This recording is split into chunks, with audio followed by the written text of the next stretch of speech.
Hello,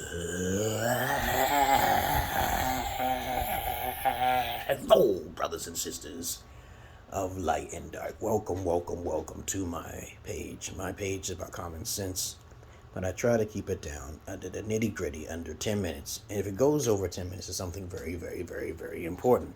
It's not important to liberals, libertards, people who believe in God, people like to smoke, people like to drink, people like ayahuasca, people like DMT. Listeners' discretion is advised.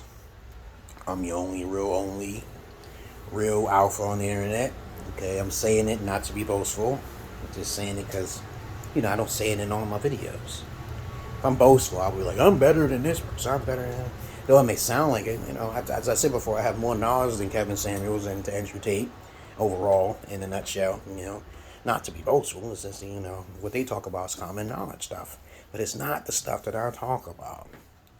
Alright, not trying to be boastful, okay? Your IQ is not as high as mine. I went to college for certain things and they haven't, okay? Combined, okay? But anyway, I digress here. If you are anything I've just mentioned, hello, brothers and sisters of light and dark, welcome to my page. My page is about common sense, but I try to keep it down and then nitty gritty under 10 minutes. If it goes over 10 minutes, something very, very, very, very important, not important to liberals, libertards, people who believe in God, people like to smoke, people that drink, people like ayahuasca, people like DMT. You know how intelligent I am because I don't fit in with everybody else. I don't have sins in my past. How many men can say that? What is a sin? We can make a video about that. All right. So since we understand, we got that out of the way. Today's topic will be, because I'm thinking of topics here. Yeah, it's all unscripted here, by the way. I took the Myers-Briggs report, and I am the hardest Myers-Briggs, which is the INFJ, which is the ultimate, because you go on your feelings and intuition. I have the special ability. Yeah, I have to live life in a paranoia state of mind, which is the negative. That's the only negative they have. I don't have time to, understand you and your feelings. Okay, I work on needs and priorities. But that's another story for another day. Today's topic will be about alpha males in the 80s. I am a generational X baby.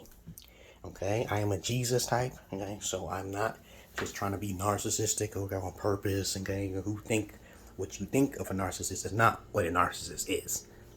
Okay, I do not look in the mirror and prince. I am not a female. Most women are narcissists. Most women like to gyrate and dance around.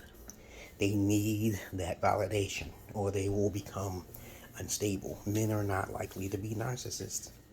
Though if there are men who are narcissists, they're not getting caught. Because they're the bosses. Everybody keeps talking about, oh, that guy, that boss of mine. They don't understand that your job is a narcissist. Okay, that's a requirement, right? You go to someone, this is a trade. Everything is a trade. Women come into relationships expecting things. But let's get on with the topic. I'm born in 1974. I digress, by the way, okay? A lot of millennials during these days, they don't listen to the Gen X's. Okay, Gen Zs don't listen to the Gen X's either, okay? There's just some kind of block there, okay? And if you try to talk to them about common sense on how to make money from women to the beta male construct, they don't know. Oh, no guy can do that. Okay? But I got paid for women all the time. Okay, so I'll tell them a gynecologist, you could be a personal this, you could be a masseuse, you could be a virtual boyfriend, you could be anything to women that can actually be paid for. Virtually now. That's a business. But these days, women are broke, and they're very selfish with their money, far more selfish than they were back in the days. But Gen X's, in the past, I used to talk to a couple pimps. My stepdad, which was actually a beta male, who was getting taken advantage of my beta mother, a narcissist, okay, basically had a terrible life, my stepdad. And I understood his psychology, even though I cursed him because he kept putting his hands on me without talking to me, And I had the capabilities of causing bad things to happen to bad people or ignorant people, But the things that happen to ignorant people is not my fault. When I put my mind to something, it turns to fire. It burns, okay? So I try to stay away from as many people as possible, which is good for you and me, right? Because if you don't you don't have stability, and you don't know what the other side is, you can call yourself ruined. Okay, because spirits talk to me. You don't hear any spirits. You're not special. Jesus heard spirits. Abraham Lincoln's heard spirits. Mark Twain heard spirits. Socrates, the most greatest intellectuals, heard spirits. And a lot of rappers are also schizo as well, right? Okay, so they won't tell you. They want to tell you, hear their voice, telling them all the words that they need to hear. But trust me on this. A Gen X, back in the days, they would redirect and upfront. And then I realized, how come alphas are not looking for women? Because most women aren't qualified to be with alphas. And these days, people are talking about sigmas and omegas, and I'm like, all that's irrelevant when they have emotions. Alphas don't really have the time for great emotion. They don't have it. And they're not narcissists either. When you hear stories with lots of people back in those days, they didn't have father figures. During the 60s, the nuclear family was being broken up. Between the 1950s and 60s, that was the golden age. Because I used to be a personal care aide for a lot of crackers, even some racist ones. Okay, I had to use dark psychology to understand their mindset.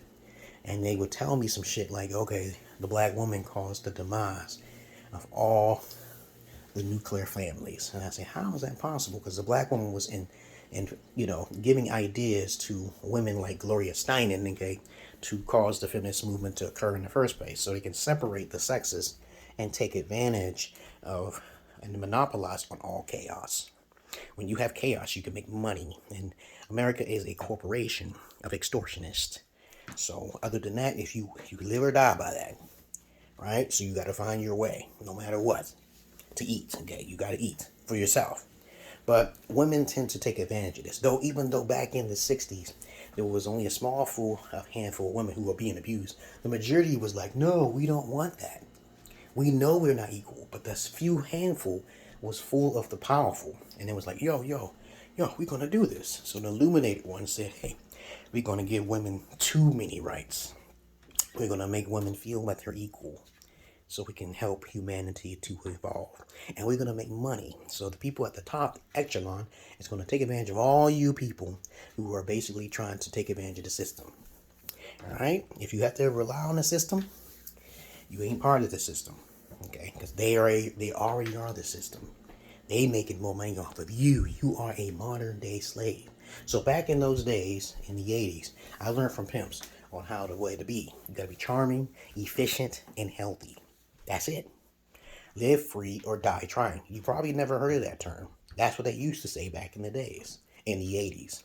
Also, now they turned it into, if life gives you lemons, make lemonade. But before that, it was like, if life gives you lemons, make babies. So I'm like, that's what the women were using to take advantage of weak men. So I believe in the thing, if life gives you lemons, make babies. Because if you can make the baby, you can go to court. And then that's how you win, if you take the initiative. Like a lot of women take advantage of that shit. And this is why the Pimps told me never get married, okay, unless you got a plan. Okay. But other than that, that's how I used to think back in those days in the 80s. Okay, 70s into the 80s. I'm a 70s baby into the 80s. You respect me. Okay? Because I'm not going to hear nothing. There's guys who be trying to be cuddle and friend with me, and next thing you know, they fuck up. They don't say sorry. They don't ask what happened. I just cut them off. Because people like to take advantage of people. So they'll make up their own little terminology and shit. But that's how he was back in the 80s. That's how... I'm a Gen Xer, by the way. And a Gen X is usually born in the 70s. And it stops at 19... You can look it up yourself. Look up the Gen X. Then look up the Gen Z. Look up millennials. Millennials are born after 1980s, okay? 1980s, okay? If you're born after 1980s, you're not going to understand my ebonics. Okay? African verbiage, you're not going to understand it, okay? Metaphorical, okay? Speaking, okay? You're not going to understand me. Now, of course, I'll be on TikTok. Yes, I do. I'll be on radio talk shows, but I kind of keep my time that I give to them for free very small, so they pay me, and then I may pop up. I might, but I'm not looking for attention. Okay, I don't need the attention. But anyway, that's all I really wanted to say about alpha males in the 80s. And alpha males in the 80s, they didn't exist. All right. So if anybody talks negative about an alpha, it's usually because they don't know anything about an alpha. And alphas are very secure. They know what they want. Their standards are too high. They don't look for prostitution. They don't get all of the women either, because women hate alphas. Women hate alphas. They do not like them. So alpha is a person who's disciplined. He's an educator. Okay, that is an alpha, guys. Now these millennials, they change things up. They want to make their own little rules. I'm telling you from a Gen X that alphas are disciplined teachers. They know what the fuck they are doing. They're going to scrutinize every little tiny thing. They're like the cops, okay? They do not play. They have great memories. They do not play with feeble-minded women, okay? They know they deserve more. And they don't feel entitled, no. They just know for the fact that they have standards. But a lot of women feel entitled, okay? Ask a woman, okay? A lot of women are honest with me. They say they feel entitled. They believe they deserve this, this, and that. And I say, what are you offering if you feel entitled? They don't know what to say because they haven't been taught. It's not their fault, though. You know, real alphas don't complain about women. Well, real alphas take advantage of the situation. Like me, you know, I got married knowing that my ex-wife, even though she was a virgin and I lost my virginity to her, she tried to take advantage of me. I said, you got all of this privilege, but if you fuck me over one time, I'm going to fuck you over twice. And it's going to be hard on you long term. And then usually she kind of ignores me, you know, she tries to play a game, then I win. That's why I win now. Right now, my daughter's with the mother for that time being, with my permission, okay? But other than that, I am not a narcissist, but I've been called a narcissist too, and that's a kind of compliment, okay? But I'm like, I guess most people don't understand that their job is a narcissist too, because you go to your job, I'm like, dude, don't contradict yourself. You love narcissists. You go to your job, you have to serve that boss, okay? And if you don't serve properly, you get fired. That's how relationships are. It's like you're getting hired, okay? No matter where you go, you're getting hired. But other than that, that's all I really want to say about alpha males in the 80s. The next topic I want to talk about is the importance of virginity. Okay, we're going to talk about that next. I got to put all my videos back on this one. And things that these things are just, they pop out of my head because it's a natural knowledge I know. As a person who's 48 years old, and I'll be 49 this year in 2023, December 3rd, because I am an Orpheus, the 13th zodiac sign. You don't want to mess with a warlock, okay, all right? And plenty other things too. So check out my credentials down below. And that's for my next video. My next video will be about the importance of virginity. Same bad time, same bad channel. All right? And guess what I'm going to say? As eccentric as I am, I'm not your average man. I'm not your Peter Pan. And what does Peter Pan mean? The terminology can be taken in many different ways. The metaphor for Peter Pan. See, Peter Pan is a young male, a man, okay, who flies around in the air. That's a homosexual, okay? But, of course, as I said before, I do have homosexual associates, but I'm no homo, okay? Don't turn gay because of a lack of a lay. I'm the one who says that. There's a lot of men who do that, though, okay? And I'm like, they give up their ass for some cash. Okay, that's sad, okay? A lot of rappers do that type of shit, but that's a fact, okay? So what do I know? I don't know anything. Because I'm not your average man. I'm not your Peter Pan. I wouldn't make porn if I was average. Okay? Alright? I wouldn't make an OnlyFans if I was average. I'm not an average man. Peter Pan. Peace.